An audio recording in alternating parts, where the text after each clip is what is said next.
Acts 14. At Iconium, Paul and Barnabas went as usual into the Jewish synagogue.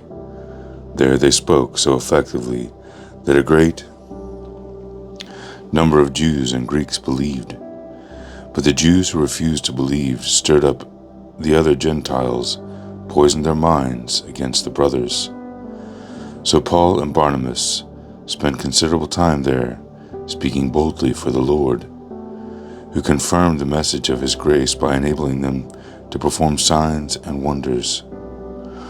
The people of the city were divided. Some sided with the Jews, others with the apostles. There was a plot afoot among both Gentiles and Jews, together with their leaders, to mistreat them and stone them. But they found out about it and fled to Iconium, cities of Lystra and Derbe, and to the surrounding country, where they continued to preach the gospel. In Lystra there sat a man who was lame. He had been that way from birth and had never walked. He listened to Paul as he was speaking. Paul looked directly at him, saw that he had faith to be healed, and called out, "Stand up on your feet." At that, the man jumped up and began to walk. When the crowd saw that Paul had done, they shouted in the Iconian language, "The gods have come down to us in human form." Barnabas they called Zeus, and Paul they called Hermes, because he was the chief speaker. The priest of Zeus, whose temple was just outside the city, brought bulls and wreaths to the city gates because the crowd wanted to offer sacrifices to them. When the apostles Barnabas and Paul heard this, they tore their clothes and rushed out into the crowd, shouting, "Friends, why are you doing this? We too are only human like you.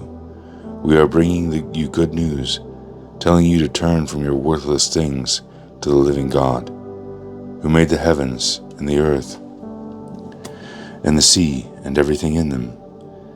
In the past, he let all nations go their own way, yet he has not left himself without testimony. He has shown kindness by giving you rain from heaven and crops in their season. He provides you with plenty of food and fills your hearts with joy." Even with these words, they had difficulty keeping the crowd from sacrificing to them. Then some Jews came from Antioch and Iconium and won the crowd over. They stoned Paul and dragged him outside the city, thinking he was dead. But after the disciples gathered around him, he got up and went back into the city the next day. He and Barnabas left for Derbe.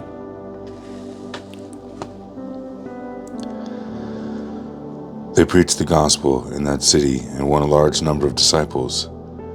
Then they returned to Lystra, Iconium, and Antioch, strengthening the disciples, encouraging them to remain true in the faith.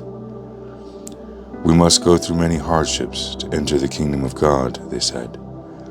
Paul and Barnabas appointed elders for them in each church, and with prayer and fasting committed them to the Lord, in whom they had put their trust.